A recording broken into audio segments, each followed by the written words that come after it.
काय तुम्हाला सुद्धा कधी कधी खूप जास्त मसाल्याच्या भाज्या खाऊन कंटाळा आला? तर चला मग आज आपण कमीत कमी मसाले वापरून झटपट तयार होणारी फ्लावरची रस्सा भाजी कशी बनवायची याची रेसिपी पाहू. नमस्कार, तुमच्या आमच्या फ्लेवर स्टुडिओ यूट्यूब चॅनलमध्ये मी तुम्हा सर्वांचे स्वागत करते. कमीत कमी मसाल्यांमध्ये तयार होणारी फ्लावरची भाजी बनवण्यासाठी येथे मी फ्लावर घेतली आहे. आता आपण ही फ्लावर कट करून घेऊ. फ्लावर कट करताना फ्लावरचे खूप जास्त छोटे किंवा खूप जास्त असे मोठे तुकडे करायचे नाही. आता आपण या फ्लावरच्या फुलांचे मीडियम आकारामध्ये तुकडे करून घेऊ.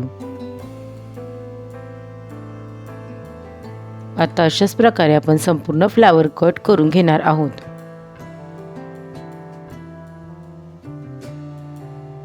संपूर्ण फ्लावर कट करून झाल्यानंतर आता आपण ही फ्लावर गरम पाण्यात धुवून घेऊ किंवा तुम्हाला हवं असेल तर तुम्ही 2 मिनिटं फ्लावरला गरम पाण्यात उकळून सुद्धा घेऊ शकतात. अशा प्रकारे फ्लावर धुतल्यामुळे फ्लावरमधील सर्व घाण निघून जाते. आता आपण फ्लावरची भाजी बनवण्यास घेऊ. त्यासाठी इथे मी गॅसवर कढईमध्ये 2 टेबलस्पून तेल गरम होण्यासाठी ठेवले होते. आपले तेल छान असे कडकडीत गरम झाल्यानंतर त्यामध्ये आपण 1 टीस्पून मोहरी, आपली मोहरी छान प्रकारे तडतडायला लागल्यानंतर आता आपण यामध्ये 1 टीस्पून जिरे छान असे फुलल्यानंतर आता आपण यामध्ये 1 ते 2 उभ्या चिरून घेतलेल्या हिरव्या मिरच्या, त्यासोबत एक मीडियम साईजचा बारीक चिरून घेतलेला कांदा टाकून घेऊ. आता आपण या कांद्याला छान असा गुलाबी रंग येईपर्यंत तळून घेणार आहोत. आता आपल्या कांद्याला छान असा गुलाबी रंग आला आहे. आता आपण यामध्ये एक मीडियम साईजचा बारीक चिरून घेतलेला टमॅटो टाकून घेऊ व हे सर्व चांगल्या प्रकारे मिक्स करून घेऊ. आता आपण हा टमॅटो 1 मिनिट चांगल्या प्रकारे तळून घेणार आहोत. याआधीसुद्धा मी फ्लावरच्या वेगवेगळ्या रेसिपी तुमच्यासोबत शेअर केल्या आहेत. त्यांची लिंक मी डिस्क्रिप्शन बॉक्समध्ये दिली आहे, तुम्ही जाऊन चेक करू शकतात. 1 मिनिट टमॅटो छान असा तळून झाल्यानंतर आता आपण यामध्ये गरम पाण्यात स्वच्छ धुवून घेतलेली फ्लावर टाकून घेऊ. फ्लावर टाकून झाल्यानंतर आता आपण हे सर्व चांगल्या प्रकारे मिक्स करून घेणार आहोत. आता आपण यामध्ये चवीपुरते मीठ टाकून घेणार आहोत. मीठ टाकून झाल्यानंतर आता आपण हे सर्व चांगल्या प्रकारे मिक्स करून घेऊ. हे सर्व चांगल्या प्रकारे मिक्स करून झाल्यानंतर आता आपण या कढईवर झाकण ठेवून 2 मिनिटं ही फ्लावर चांगल्या प्रकारे वाफवून घेणार आहोत. 2 मिनिटांनंतर आता आपण कढईवरचे झाकण काढून हे सर्व चांगल्या प्रकारे मिक्स करून घेऊ.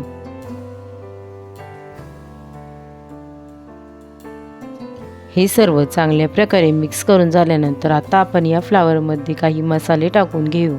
1 टीस्पून हळद व 1 टेबलस्पून काश्मीरी लाल मिरची पावडर टाकून घेऊ व हे सर्व चांगल्या प्रकारे मिक्स करून घेऊ.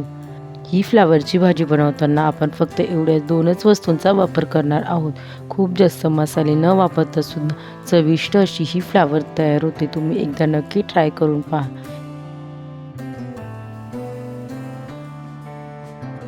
हे सर्व चांगल्या प्रकारे मिक्स करून झाल्यानंतर आता आपण या कढईवर झाकण ठेवून 2 मिनिटं ही फ्लावर या मसाल्यांसोबत चांगल्या प्रकारे तळून घेणार आहोत.